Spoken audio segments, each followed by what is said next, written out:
ulama, orang berilmu yang memberi kepada masyarakat.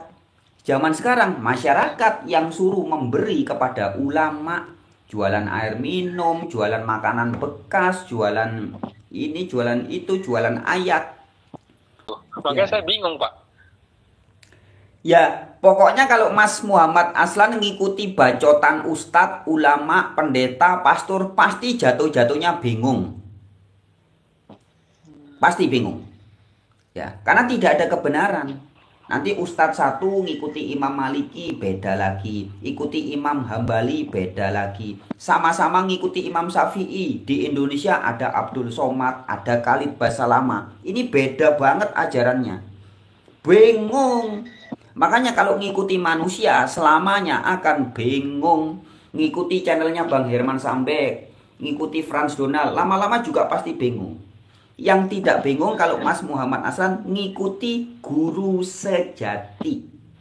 Jangan ngikut apa kata bapak, kata ibu, kata pacar, kata suami, kata istri, kata tetangga. Bingung nanti. Yang satu bilang begini, yang satu bilang, "Loh ini yang benar yang mana?" Bingung, Mas. Ikutlah guru sejati. Tidak mungkin bingung. Halo sobat-sobat semuanya, jumpa lagi di channel Warta Kabar Baik. Selamat pagi buat yang menyimak video ini di pagi hari. Selamat siang, sore, dan malam buat yang menyimak di siang, sore, atau malam hari. Sobat-sobat, video-video di channel Warta Kabar Baik ini hanya dikhususkan bagi jiwa-jiwa atau orang-orang yang berpikiran terbuka ya. Bagi yang tidak berpikiran terbuka, skip aja deh. Oke, terima kasih semuanya. Jangan lupa subscribe, like, komen, dan share ya. Ini namanya teman-teman. Muhammad Aslan. Oke, kita dengerin ya. Halo, selamat siang. Saya dari Medan, Kang. Dari Medan. Dari Medan. Oh iya, Oras, Mbak, Medan. Saya saya di apa, Kang? Saya asli dari ini, kampung saya di Tanah Karo, Kang. Di Tanah Karo. Oh, Batak Karo berarti. Iya. Iya, siapa? Siapa? Lanjut, lanjut, lanjut. Izin Kang mau apa mau memberitahu Akang, mau memberitahu Bapak lah ya kalau saya tuh ingin belajar sama Bapak. Mau belajar sama saya? Loh, kok putus? Melalui handphone lah dia bilang. Iya, iya, suaranya kurang jelas Begini ya. Pak, saya ingin belajar sama Bapak. Oh, mau belajar sama saya. Iya Pak, karena saya pernah melihat video Bapak itu sama Pak Herman Cambek kok nggak salah ya. Herman Sambek. Iya, iya, iya. Nah, jadi kemudian saya kok tertarik gitu mendalami karena saya melihat video Bapak ini, video Pak Herman, video Bapak dari tahun 2022, sudah 3 tahun saya melihat video Bapak. Terus karena gini Pak, saya kan ikut-ikut orang tarekat Pak. Ya, Torekot. Ikut-ikut orang tarekat ini mengatakan belajar tanpa guru sama dengan guru setan. Nah, jadi saya bingung. Pak Rasul dulu tanpa guru, apa mereka berguru sama setan lah berarti? Nabi Ibrahim saja tidak ada gurunya. Bagus, Nabi bagus. Daud aja nggak ada gurunya. Nabi apa-apa nggak ada gurunya. Terus apa guru mereka setan? Saya bilang itu. Makanya saya bingung kadang-kadang melihat lama-lama Islam ini seperti mau dihancurkan atau mau disiksa gitu. Lama-lama melihat perkembangan orang-orang sekarang ini macam terdoktrin dengan siksaan saya perhati. Nah, makanya saya ingin bersyukurlah Pak, saya bisa melihat video-video Bapak, video-video Pak Herman, karena saya cuman ya dibilang ya, istilahnya tuh ingin mendalami lah Pak.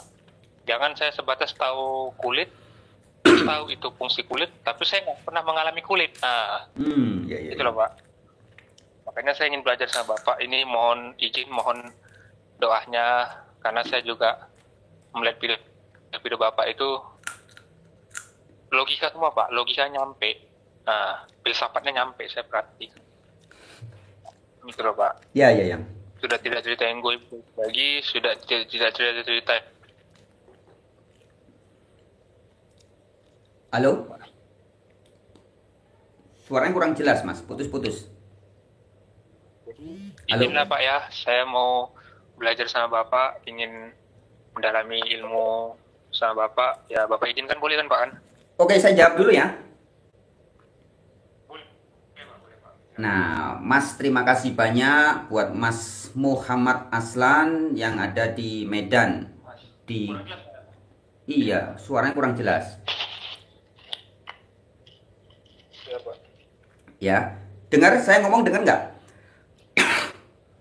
Halo? Sekarang dengar Pak, tadi kurang dengar, tadi nggak dengar Pak. Sekarang dengar nggak? Kurang jelas Pak, kurang jelas. Kurang jelas ya. Mungkin handphonenya Mas Aslan yang bermasalah ini. Saya ngomong sudah keras nih. Oh udah Pak, alhamdulillah. Sudah jelas? Siapa? Saya lagi bakar rokok nih Pak. Oh iya, saya juga rokokan deh. Ayo bakar dulu rokoknya. Kita sama-sama rokokan. Dengerin baik-baik ya. Boleh Pak, boleh. Oh ya siapa?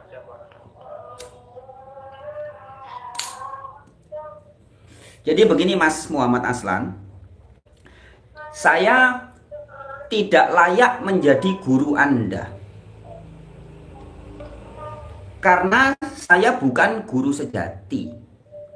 Ya, bukan guru yang asli. Tapi saya akan bantu Mas Muhammad Aslan untuk menjumpai guru yang asli, guru sejati. Ya. Dan kabar baiknya, guru yang asli itu ada bukan di luar dirinya Mas Muhammad Aslan, bukan. Bukan di luar diri Anda. Tapi guru sejati ada di dalam diri Anda sendiri. Nah, kalau ada orang-orang torikot yang mengatakan belajar tanpa guru nanti gurunya setan.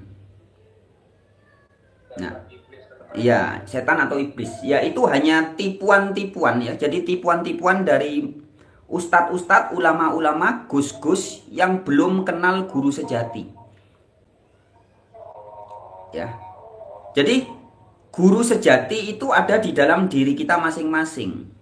Di dalam hadits dan juga di dalam kitab-kitab suci dikatakan jangan berharap kepada manusia. Nah, saya ini manusia, Mas Muhammad. Jadi kalau Mas Muhammad Aslan berguru kepada Frans Donald, saya jamin sesat. Tapi kalau Mas Muhammad Aslan berguru kepada Sebenarnya Pak, kurang. Halo? Saya pun sebenarnya tuh bingung juga terkadang gitu Pak. Karena banyak semua yang saya jumpai. Suaranya kok pelan sekali ya? Suaranya pelan sekali, Mas. Mas Aslan suaranya pelan sekali. Yang dengar keras tuh suara toa masjidnya itu loh. Toa masjid di belakang tuh keras banget suaranya. Suaranya Mas nggak jelas. Iya siapa. Jadi begini Pak, yang sering saya jumpai memang seperti itu Pak. Nah, makanya saya kan membutuh dorongan Bapak lah, kalau dibilang lah kan gitu. Nah, memang Bapak lah yang bisa mengarahkan saya lah, harapan saya seperti itu. Ya, saya bisa bantu arahkan ya, tapi jangan jadikan saya guru. Ya, yang harus jadi gurunya Mas itu adalah guru yang asli atau gusti, guru sejati, guru yang sungguhan. Nah, guru sejati itu bentuknya bukan manusia, bukan saya, bukan ustadz, bukan ulama, bukan pendeta, bukan pastor, bukan kiai, bukan gus, bukan. Guru sejati itu ada di dalam setiap diri kita masing-masing. Nah, jadi saya bisa mengarahkan Mas Muhammad Aslan untuk menjumpai guru sejati. Nah, nanti yang ngajarin setiap hari ya guru sejatinya, bukan saya. Paham ya? Nah, tadi Mas Muhammad Aslan bagus bilang dulu kayak para nabi, para rasul kan tidak ada gurunya. Ada. Para nabi dan para rasul itu diajar langsung oleh guru sejati. Pak, begini Pak, saya potong dulu Pak. Ya, silakan. Nah, saya potong begini, maksud arti guru tadi guru yang nyata. Nah, Loh, nyata Mas? Maksud saya itu hanya guru ya Tuhan sendiri gitu loh, maksudnya bukan manusia yang ngasih tahu Ibrahim ini oh enggak begitu Pak. Nah, makanya saya pernah mendengar kata Syaiful Karim, lebih baik tersesat di jalan yang benar daripada benar di jalan yang tersesat, kan gitu Pak. Ya. Makanya saya pun, enak nih kajian ini. Nah, enak nih kajian, enaknya apa? Saya ikuti. Alhamdulillah saya ikuti kajian Bapak. Saya korbankan sebagai rezeki saya untuk membeli kota, untuk suatu saat bisa telepon Bapak. Siapa nama Bapak? Lupa pula saya Bapak nih. Franz. Apa? Oh, Pak Fran lupa saya sudah lama nggak kontak sama Pak Herman, jadi saya lupa.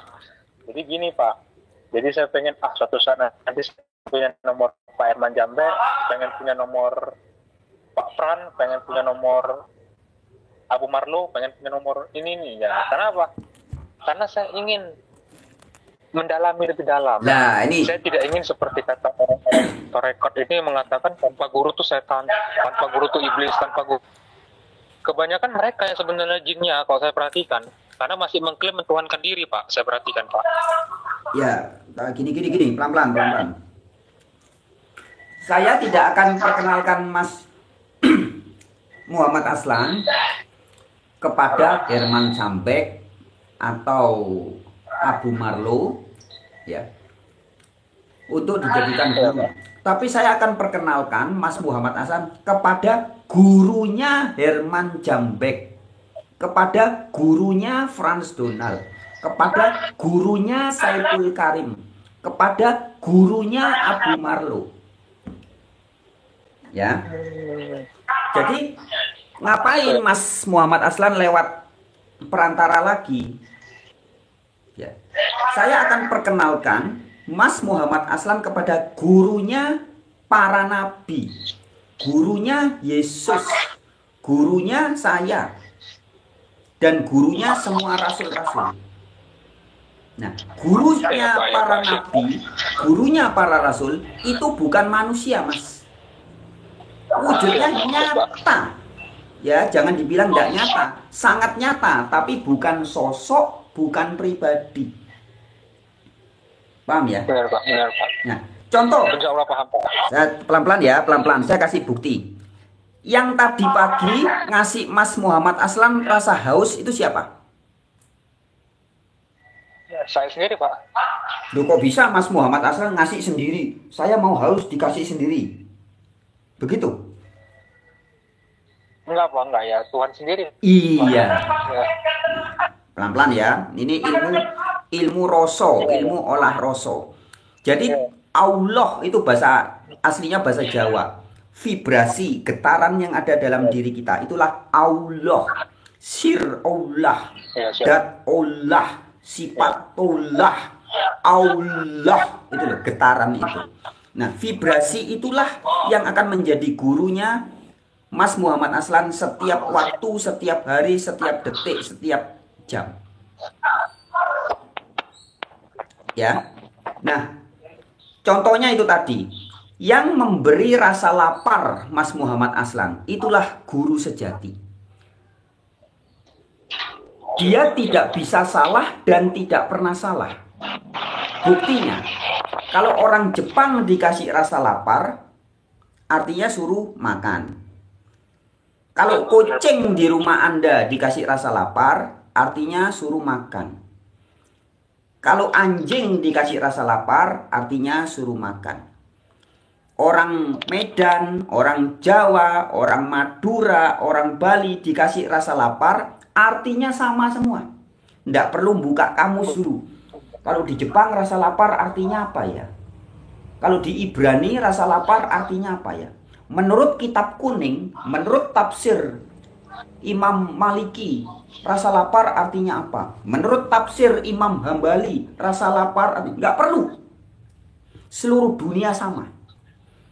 Mengapa bisa sama? Karena satu guru, yaitu Gusti, guru sejati. Ya, bisa dipahami ya. Nah, yang setiap hari memberi Mas rasa kebelet pipis, itu artinya perintah kita disuruh mengembalikan unsur air dalam tubuh kita kembali ke alam. Itulah guru sejati. Tidak bisa salah dan tidak pernah salah. Benar-benar Pak, benar. Ya. Nah ini makanya harus olah rasa. Karena hakikat Tuhan Allah itu vibrasi, rasa Mas. Makanya di Jawa disebutnya manungso, manunggaling sing kuwasa. Nah yang berkuasa di diri kita itu ya rasa, getar, vibrasi, itulah Allah. Yang dalam Al-Quran dikatakan Allah lebih dekat dari urat lehermu. Allah besertamu dimanapun kamu berada. Itu wujudnya apa? Rasa, nafas, vibrasi. Ini yang di dalam kitab-kitab Yahudi, kitab-kitab Kristen disebut sebagai Bapa di dalam kita. Nah, Bapa itu rasa itu. Yang Maha Kuasa, buktinya Maha Kuasa. Begitu Mas Muhammad Aslan diberi rasa kebelet pipis, bisa enggak perintahnya dilawan? Nggak bisa Pak. Mau Anda jabatannya tinggi, uangnya miliaran, begitu rasa kebelet pipis datang, nggak bisa. Nanti datang lagi 7 jam lagi atau besok lusa datang lagi, nggak bisa. Dia Maha Kuasa. Itulah Tuhan atau Allah atau Theos atau Bapa, ya, yang bersama-sama kita dimanapun kita berada.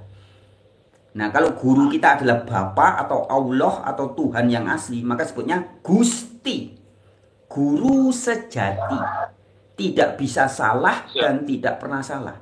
Nah kabar baiknya Gusti inilah gurunya Saipul Karim, gurunya Frans Donald, gurunya Yesus Kristus, gurunya para resi, gurunya para nabi, gurunya Abu Marlo. Nah jadi daripada Mas Muhammad berguru kepada Abu Marlo, kepada Saipul Karim, kepada saya, ya lebih baik langsung berguru kepada gurunya saya. Kan begitu. Oh gitu Pak ya. Paham ya? Tapi kalau minta nasihat, minta arahan bisa. Tapi kalau mau berguru, jangan. Guru itu kan yang digugu dan ditiru. Yang harus diikuti itu gurumu, guru Anda. Jangan saya. Jangan ikut-ikut Abu Marlo, jangan ikut-ikut Herman Sambek, jangan ikut-ikut Yesus, jangan. Ikutlah guru sejati. Ya. Karena guru sejati itu bersama Mas Muhammad Aslan setiap waktu. Tiba-tiba Mas lagi jalan-jalan, lihat orang miskin, lihat orang kelaparan. Nanti guru sejati bilang, ayo kasih makan, tolong dibantu.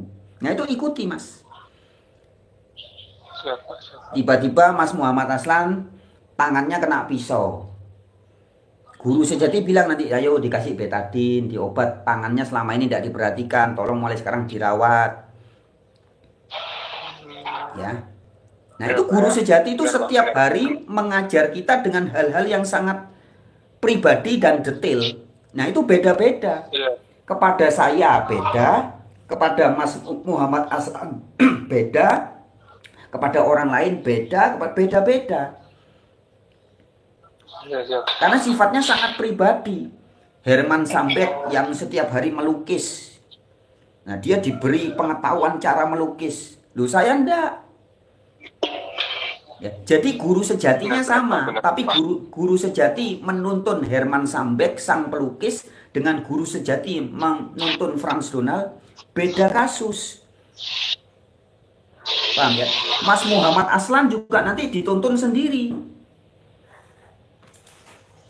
Setiap kita tuh memiliki jalan kita masing-masing. Nggak bisa kita mau ngikuti manusia. Kita mau mengikuti, meneladani seorang manusia. Nggak bisa. Karena setiap manusia itu unik dan memiliki jalannya masing-masing. Yang bisa adalah kita mengikuti guru sejati kita masing-masing. Begitu. Bisa dipahami ya?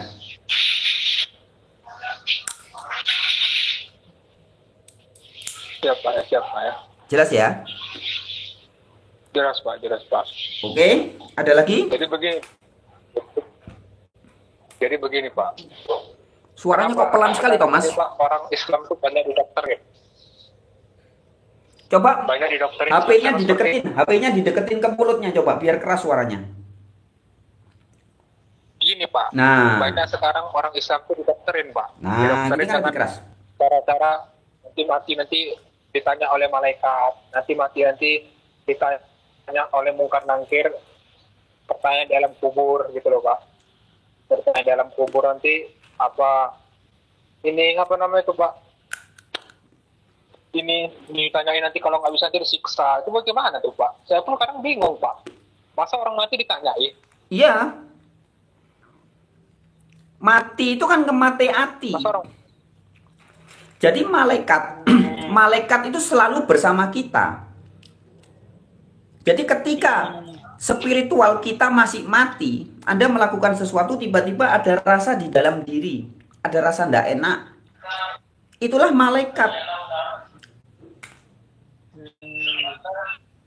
Nah, maka ini harus jelas dulu Mas. Jadi Tuhannya itu nyata saat ini sekarang. Malaikat nungkar nangkir juga sekarang bersama kita. Saya ngelihat cewek pantatnya saya kepengen memperkosa. Tiba-tiba ada rasa di sini tidak enak. Dek, dek, dek, dek. Jangan. Nah, itulah malaikat nungkar nangkir menuduh saya. Ketika spiritual kerohanian saya mati, saya ditanya sama nungkar nangkir. Nyata saat ini sekarang. Paham ya? Begini Pak, izin saya potong Pak. Nah, jadi maksud dari apa yang Bapak bilang ke saya ini, bahwa pertanyaan di alam kubur itu sebenarnya saat ini gitu, saat Iya. ini, detik ini, jam segini, menit segini, sekarang itu. Pertanyaan di Iya, alam kubur itu alam bukan kubur, siksa kubur itu kan ketika kondisi kesadaran kita masih terkubur oleh ego, oleh konsep, oleh dogma, kita terkubur, belum hidup, belum bangkit, masih terkubur.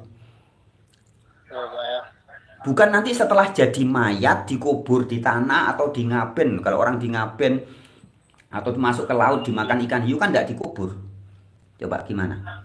Kalau orang matinya misalkan dikremasi, dibakar, di ngaben, atau mati kejegur laut dimakan ikan hiu, mau ditanya di alam kubur mana? Kan tidak dikubur dia. Jadi kuburan itu bukan kuburan itu maksudnya. Kubur itu saat ini sekarang ketika kerohanian kita masih terkubur. Oh, siap Pak, siap. Begitu ternyata Pak ya. Alhamdulillah lah Pak, saya bisa menambah pengetahuan lagi melalui sanad Bapak, sanadnya Pak Herman Jambe, sanadnya Kang Abu Marlo, sanadnya Kiai Saiful Karim, sanadnya almarhum Buya Sakur. Karena menurut saya sekarang ini Pak, kita harus memang butuh kecerdasan. Kecerdasan itu yang menurut kalau bagi saya itu ya kesadaran sesungguhnya. Iya, sip. Bukan. Betul. Jadi kecerdasan itu ya kesadaran itu. Loh, kok mati? Halo? Iya Pak. Iya, Halo iya. Pak. Sadar itu Pak. Butuh apa namanya? Butuh apa namanya itu Pak? Kesadaran itu memang butuh kecerdasan lah kalau saya bilang saat ini Pak. Lebih tepatnya kecerdasan yang butuh kesadaran. Jadi sadar dulu, nanti otomatis cerdas sendiri. Jangan dibalik ya. Iya Pak ya. Yang butuh kesadaran dulu, sadar dulu, baru nanti bisa cerdas. Bukan cerdas, ini orang cerdas, orang pinter banyak, tapi nggak sadar. Ya dokter, profesor itu kan hakim, jaksa, jenderal itu kan cerdas, pinter semua, tapi nggak sadar. Ustadz, ulama cerdas, wah menghafal kitab ini, hafal cerdas, tapi tanpa kesadaran percuma. Jadi jangan dibalik ya, yang dibutuhkan adalah kesadaran, bukan kecerdasan. Ya, kalau orang sudah sadar, nanti kecerdasan tuh mengikuti, ngerti sendiri, cerdas sendiri. Ya Pak ya. Ya, itulah ajaran guru sejati. Jadi kalau guru sejati atau Tuhan yang maha cerdas, kecerdasan tanpa batas bahasanya ya. Nah, Jadi kecerdasan ini sudah ada, Mas. Kecerdasan tanpa batas sudah ada, selalu ada, tidak pernah tidak ada. Karena kecerdasan tanpa batas inilah Tuhan. Nah, untuk mengakses kecerdasan yang tanpa batas itu, kita cuma butuh kesadaran saja. Tidak butuh yang lain-lain. Tidak butuh menghafal kitab, tidak butuh teori-teori, konsep-konsep, dogma-dogma, nggak butuh. Kita cuma butuh awareness, consciousness, alias kesadaran. Buddha, kesadaran ini cukup. Satu untuk segalanya. Begitu orang mencapai kesadaran spiritual, semuanya selesai sudah. Tidak ada masalah. Iya Pak, ya Pak. Paham ya? Jadi Pak ada paham Pak. Jadi saya ingin bertanya lagi lah. Ini mungkin agak lama nih Pak. Mungkin bisa 1 jam ini, nggak apa-apa lah Pak kan? Nggak apa-apa.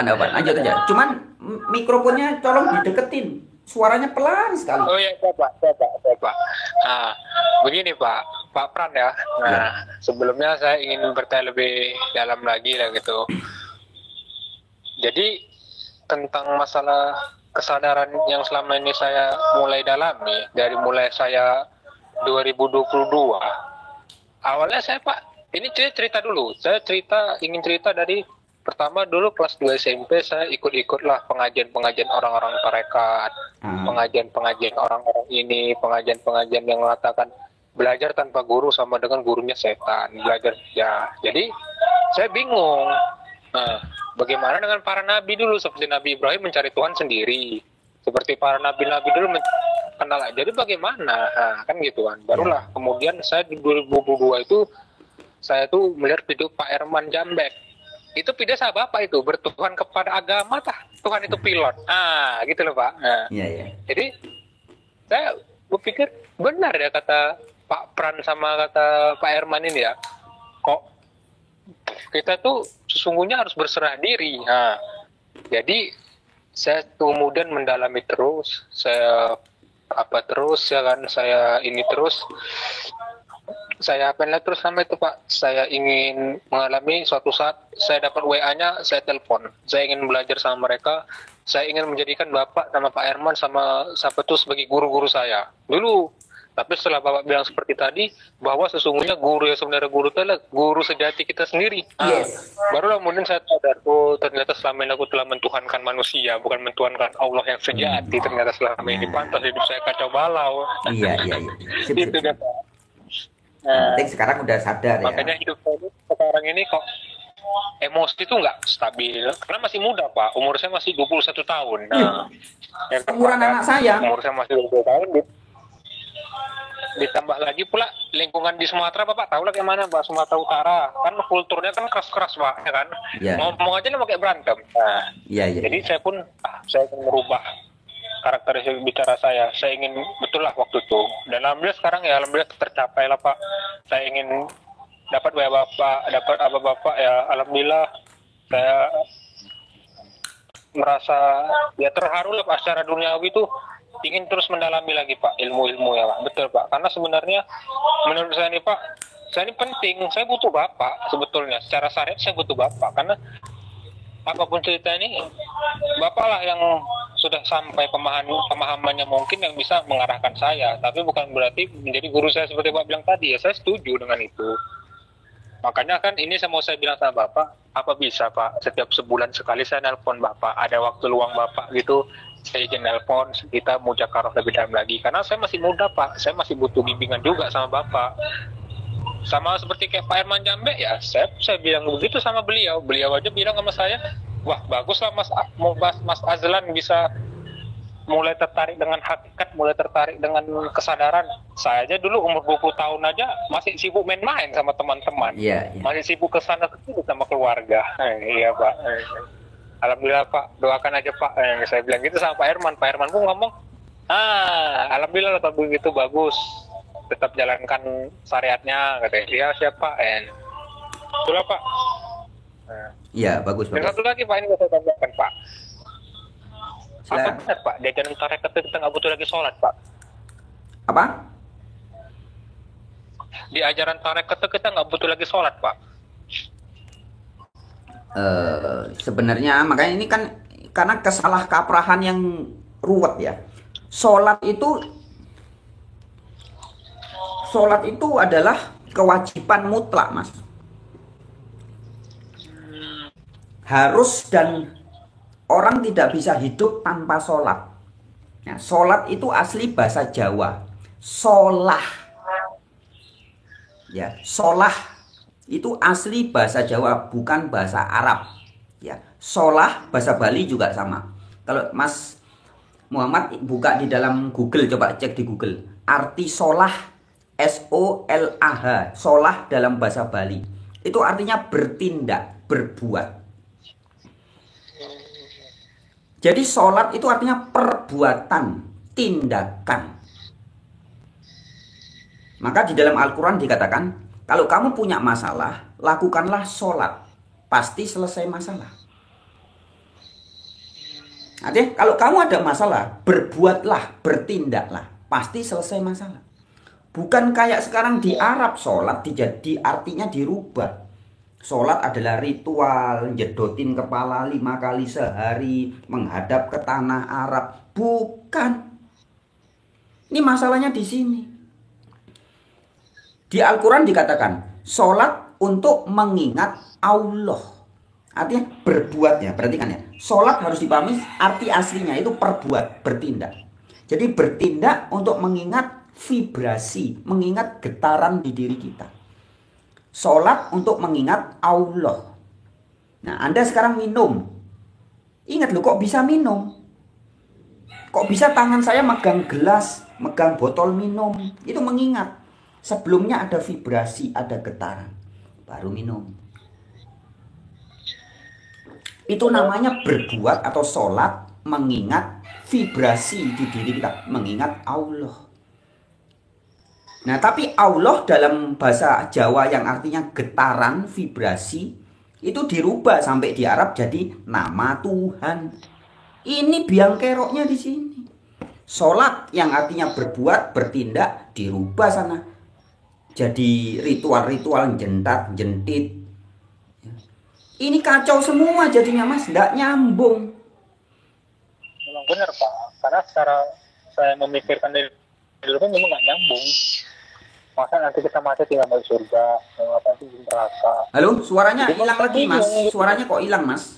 Makanya saya bingung. Terkadang gitu, Pak. Melihat orang-orang sekarang ini kok mengatakan nanti ketika nanti kita mati itu masuk surga, kalau bagian baik, bagian buruk nanti masuk neraka. Jadi saya bingung gitu. Maksudnya nanti emangnya Tuhan seperti itu gitu. Sebenarnya nyiksa diri kita itu diri kita sendiri. Mau kita bahagia itu sebenarnya diri kita sendiri, kalau saya bilang, bukan orang lain. Iya. Nah, bukan itu kok saya bilang sih, Pak. Nah, makanya saya kan tadi seperti yang saya bilang tadi butuh pencerahan juga kan gitu kan. Ya. Saya juga ingin butuh motivasi lah, inspirasi. Saya juga banyak hal-hal yang ditanyakan, mungkin takut mengganggu Bapak juga lah ya kan secara apa ya. Jadi yang seperti lanjut lah, Pak. Ini ada mulai kita tanyaan, Pak, tentang masalah kaosnya Pak Herman Jambek. Bapak tahu kan kaosnya Pak Herman Jambek yang bagimu agamamu? Ada, Pak? Iya, bagimu agamamu, bagimu agamaksa itu ya. Iya, itu Pak. Kalau Bapak memandangnya kayak mana tuh, Pak? Bagimu agama, bagiku agamaksa itu kayak mana? Mohon penjelasannya lah, Pak. Saya masih agak bingung juga itu loh. Iya. Langsung tanya Bang Herman Jambek, itu kan kata-kata itu keluar dari idenya seorang seniman Herman Jambek. Langsung aja tanya. Jadi agamamu, maksudnya agamaksa itu kan menyindir agama Islam yang suka maksa-maksa orang itu. Gitu aja. Karena banyak orang lain musrik gitu, Pak. Saya pikir banyak orang-orang Islam ini sekarang ini banyak mendoktrin itu, saya pikir. Maksudnya kalau tinggal sholat nanti apa gitu. Iya, maksa kan? Ya iya sih, maksa itu, Pak. Benar, Pak. Itu maksa itu. Maksa. Maksa nanti. Ya itu kan untuk diri kita sendiri, bukan untuk orang lain sebetulnya. Iya. Ada lagi? Ini, Pak. Tentang masalah Israel Palestina itu bagaimana tuh, Pak? Saya masih pening sekarang, Pak. Nengok orang-orang sekarang yang mengatakan ini nanti Israel Israel tuh nanti bakal di neraka selama-lamanya, ya kan? Palestina tuh apa? Jadi saya bingung. Sementara Israel tuh dalam arti yang pernah saya baca, yang pernah saya pelajari, Isra tuh Bani artinya kaum, Isra tuh jalan, El itu Tuhan. Terus mengapa mereka kok dikatakan mereka tuh penjahat? Saya pun karena bingung nih orang-orang Syariat ini, Pak. Orang-orang Arab nih. Makanya saya, aduh, nggak ngerti lah gitu, Pak. Makanya saya kan, teman saya juga pernah ngomong Israel tuh itu tanah kota. Kok kalau kalian bilang itu Israel itu kota suci, ya kan? Terus mengapa kalian itu kok membenci Yahudi itu atau bilang tuh nggak beragama? Bukan tak beragama, mereka itu apa tak punya jalan sebetulnya kok saya bilang. Terus mereka ngomong, sesat kok pengajaranmu. Ya udahlah Pak, saya pun ikut. Makanya saya tanya Bapak tuh maknanya itu apa itu Israel sama Palestina itu. Ya bingung Mas kalau tidak memahami arti Israel yang sebenarnya. Ya, Israel itu bukan menunjuk kepada bangsa. Ya.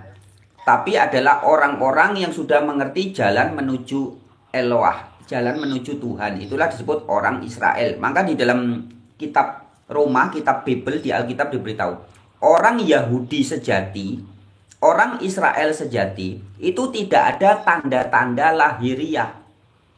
Jadi bukan bangsa yang di Israel sekarang yang perang-perang itu, bukan itu Mas. Hadu Yahudi itu siapapun yang mendapat petunjuk. Itu jelas kalau Anda buka di kitab Roma, di Bible-nya orang-orang Kristen itu ditulis, Yahudi sejati adalah siapapun yang hidupnya rohani, itu Anda Yahudi. Jadi kalau Mas Muhammad Aslan hidupnya sudah mengenal Tuhan, sudah mengenal kesehatan, Anda seorang Israel. Ini jelas ayatnya dibilang begitu. Nah, cuman kan orang dirubah. Oh, yang boleh disebut Israel itu yang orang-orang di Timur Tengah. Yang boleh disebut Jawa, ya orang-orang yang lahir di Jawa. Padahal Jawa artinya adalah orang yang sadar, orang yang berkesadaran. Itulah orang-orang Jawa, bukan suku bangsa Jawa. Nah, cuman kan dogma-dogma manusia ini kan membatasi. Oh, yang boleh disebut Jawa ya orang yang lahir di Pulau Jawa. Yang boleh disebut Israel ya hanya itu. Yang boleh disebut Buddha hanya pengikut Gautama. Yang boleh disebut Islam hanya pengikut Muhammad. Yang jadi masalah itu kan orang membatasi itu. Paham ya? Nah, kalau Israel yang bangsa Israel yang suka berantem, wis ndak usah diurus Mas. Lebih baik Mas ngurusi diri kita masing-masing. Ndak ngerti ceritanya. Yaitu sejarah negara lain. Dari zaman Daud dan Goliat itu sudah berantem. Filistin, Israel dengan Palestina. Kita belum lahir. Lah kok kita Indonesia mau ikut urusan negara lain yang ndak ada urusannya sama negara kita. Ya bingung jadinya. Ya Pak ya. Jadi Pak, kalaulah tentang Israel tadi Pak bilang seperti itu, mengapalah sekarang banyak orang-orang kita ini sekarang nih kok pecah gara-gara agama, saya perhatikan. Contoh saja, agama ini seperti jadikan alat untuk dagang. Karena seperti kata Pak Herman Jambek, kalau dulu zaman para nabi, usaha dipakai dakwah. Contoh seperti Pak bilang tadi, ketika kita berjalan melihat orang kelaparan, melihat orang fakir miskin, guru sejati kita menegur, kasih itu makan, kasih itu minum, kasih itu sedikit uangmu, rezekimu untuk mereka. Nah, sekarang kenapa orang yang sekarang yang ceramah dibayar, ya kan? Jadi saya bilang ceramah dibayar itu menjual agama sama teman saya. Kebetulan dia jadi ustadz, kan Pak kan? Jadi saya bilang, kalau ente benar-benar ikhlas dalam berdakwah di jalan Tuhan, ente nggak menerima dari orang miskin. Saya bilang gitu, ngomong, jadi uang makan kami cemana? Ya cari sendiri. Saya bilang gitu sekali, dan mereka, wah, ngamuk mereka, langsung katakan saya sesat, saya apa. Malah bayar. Saya mulai. Malah bayar Mas. Ya. Saya itu kalau mau ceramain lonte pelacur tak datangi, saya harus bayar 1 jam, ada yang 150.000, 1 jam 200.000, saya bayar. Saya kasih makan, saya ceramain. Harusnya begitu. Gini Pak, orang miskin miskin kita yang kasih makan. Izin Pak. Ayo Pak. Orang miskin Maksud saya gini Pak kita Pran. ngasih makan, bukan kita minta di semua. Kalau teman-teman baca apa, lihat di kitab-kitab suci, rasul-rasul itu memberi makan orang, bukan minta makan dari orang. Sekarang pendeta setiap minggu minta dibayar persembahan dari jemaat. Akhir bulan atau awal bulan minta perpuluhan dari jemaat. Pastor-pastor Katolik minta dibayar jemaat. Ini sudah kebolak-balik. Baca di Alkitab tuh enggak ada Yesus dan rasul-rasul ceramah minta digaji, minta dibayar, enggak. Mereka malah memberi makan. Orang dikumpulin dikasih makan. Beda sama ustadz-ustadz, pendeta-pendeta zaman sekarang. Kalau zaman dulu itu aslinya ulama, orang berilmu yang memberi kepada masyarakat. Zaman sekarang masyarakat yang suruh memberi kepada ulama. Jualan air minum, jualan makanan bekas, jualan ini, jualan itu, jualan ayat. Aduh. Iya kan? Tapi gini Pak, sekarang ini kan Pak, justru agama yang menghancurkan kita.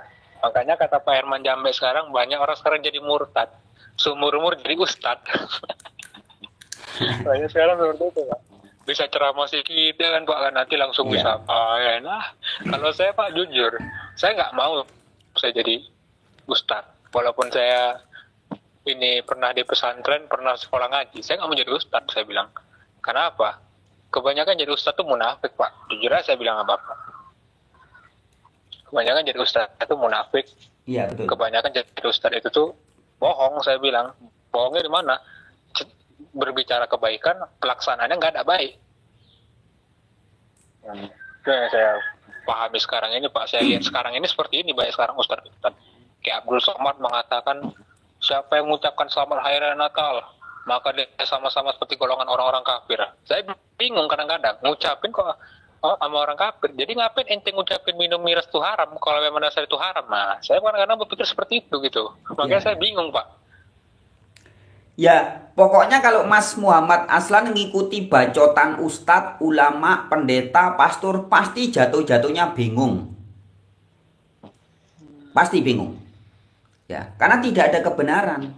Nanti ustadz satu ngikuti Imam Maliki beda lagi, ikuti Imam Hambali beda lagi. Sama-sama ngikuti Imam Syafi'i. Di Indonesia ada Abdul Somad, ada Khalid Basalama. Ini beda banget ajarannya. Bingung. Makanya kalau ngikuti manusia selamanya akan bingung. Ngikuti channelnya Bang Herman Sambek, ngikuti Frans Donald, lama-lama juga pasti bingung. Yang tidak bingung kalau Mas Muhammad Aslan ngikuti guru sejati. Jangan ngikut apa kata bapak, kata ibu, kata pacar, kata suami, kata istri, kata tetangga. Bingung nanti. Yang satu bilang begini, yang satu bilang, loh ini yang benar yang mana? Bingung Mas. Ikutlah guru sejati. Tidak mungkin bingung. Lapar, oh berarti suruh makan. Mau belum waktunya makan, orang lain loh ini belum waktunya makan. Loh, kalau Anda sudah dikasih rasa lapar,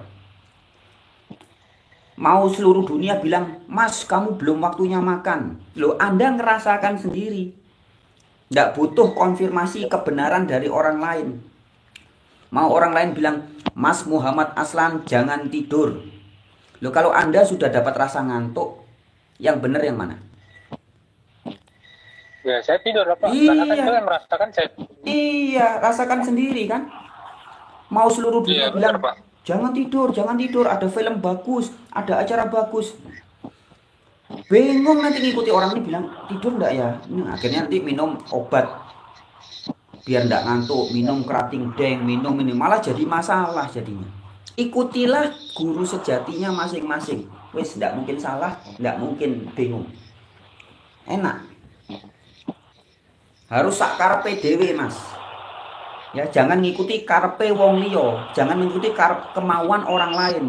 Kata ulama begini, kata pendeta begini, kata ustadz begitu, kata Frans Donald begono, kata Herman Sambek begini. Bingung nanti. Ya. Ya Pak, siap Pak. Saya pun berterima kasih lah Pak. Tapi begini Pak, sebelum pertanyaan terakhir, sebelum saya tutup telepon, saya ada mau pertanyaan terakhir lah nih. Silakan. Bapak peringatnya nih, umur Bapak sekarang berapa Pak? Kalau saya boleh tahu, Wah. seperti anak muda saya Bapak, baru-baru 20 tahun itu. Macam kayak baru-baru tamat SMA lah kalau saya bilang dari wajah-wajah. Mas Muhammad Aslan, Bapak ayah kandungnya umur berapa? 47 Pak. Nah, berarti kelahiran 78 ya? 78 Pak ya, 78. Saya lebih tua 1 tahun dari ayah kandung Anda. Oh, berarti Bapak umur 48 sekarang. Berarti Iya. Bapak lahir tahun itu juga ya. Masih muda kalau dibandingin Nabi apa itu yang umurnya 900 atau 800 tahun. Saya ini masih bayi, belum 100 tahun ya. Nabi Nuh, Nabi siapa dulu zaman dulu tuh umur 700 ya, umur 800. Saya 100 tahun aja belum. Titik Puspa kemarin meninggal. Titik Puspa meninggal umur 87 tahun. Masih bayi, masih anak-anak itu. Kalau dibandingkan dengan orang-orang zaman dulu. Ya kan? Jadi masih muda saya, maka kayak anak-anak ini memang masih anak-anak. Saya tiap hari kerjanya main surfing, main air di laut. Tiap hari saya main air. Pak, Masih ini, anak-anak. Pak.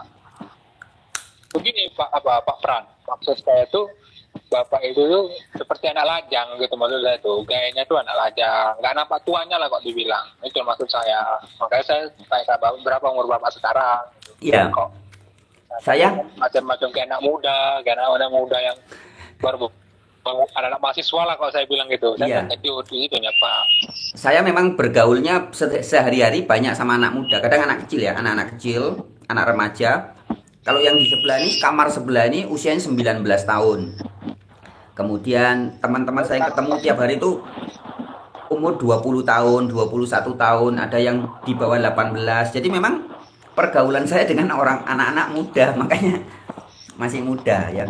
Tapi kalau sudah ngomong tentang kehidupan, tentang falsafah, tentang agama, tentang spiritual ya, ngomongnya dengan orang yang umur 70 tahun, 80 tahun, begitu Mas. Jelas? Jadi Pak, izin lah Pak ya, saya pun lagi sakit ini Pak. Jadi saya Iya. pun ini nelpon pun sembunyi-sembunyi saya nelpon ini Pak. Nelpon Bapak ini pun sembunyi-sembunyi. Jadi Pak, saya Pak mau izin sama Bapak lah nih. Izin aja Pak, izin. Saya ingin sebulan sekali ataupun ada waktu Bapak kosong, saya ingin boleh nggak nelpon Bapak, kita sharing, kita Boleh. karo. Saya Pak, setelah saya itu sudah setahun saya nggak pernah Pak keluyuran. Dulu saya keluyuran aja dulu, ke sana ke sini sama teman-teman yang nggak jelas lah, ngabisi duit, ngabisi rokok, ngabisi bensin, ngabisi tenaga, ngabisi waktu istirahat. Jadi makanya saya lebih baik saya itu menelpon Bapak, Oh ya iya, kan, iya. Boleh. belajar sama Bapak Mujakaro. Nah, saya ingin ingin alami lagi dengan bimbingan Bapak. Nah, gitu loh Pak. Bukan berarti Bapak saya bilang tadi seperti guru. Bapak kan nggak mau menganggap diri Bapak itu guru saya gitu kan istilahnya. Tapi Bapak kan bisa mengarahkan lah gitu kan, bertemu dengan guru. Ya, Guru ya. di Bapak lah gitu kan. Ya. Siap. Ingin apa? Ingin Siap. izin sama Bapak lah nih. Siap. Sebulan sekali atau Ya. kali saya nelpon. Oke. Boleh kan Pak? Boleh.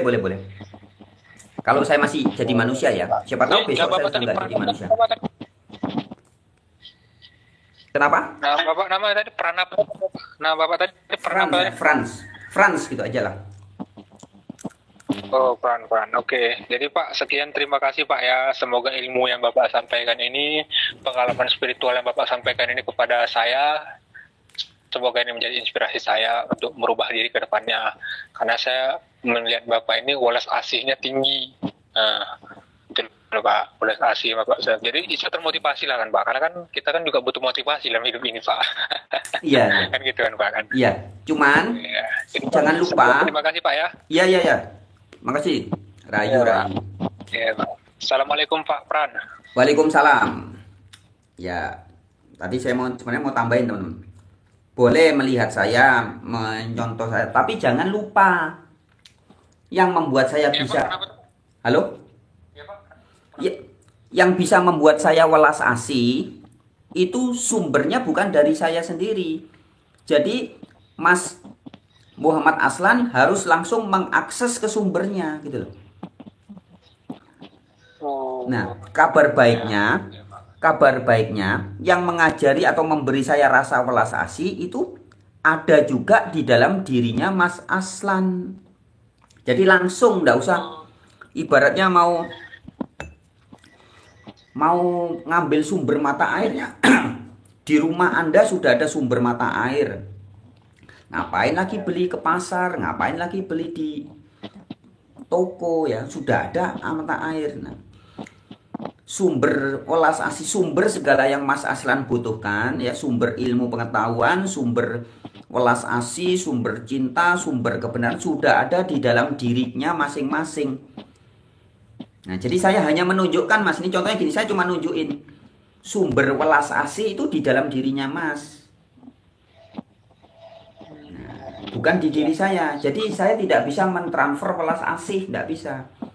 Tapi saya bisa menunjukkan bahwa harta karun mata air yang luar biasa itu sudah ada di dalam diri Anda. Jadi rasakan sendiri, alami sendiri. Kira-kira begitu ya. Ya, siap Pak. Terima kasih Pak ya. Oke. Pak Pran ya. Sip. Ya. Assalamualaikum Pak. Waalaikumsalam lagi nih. Oke, thank you.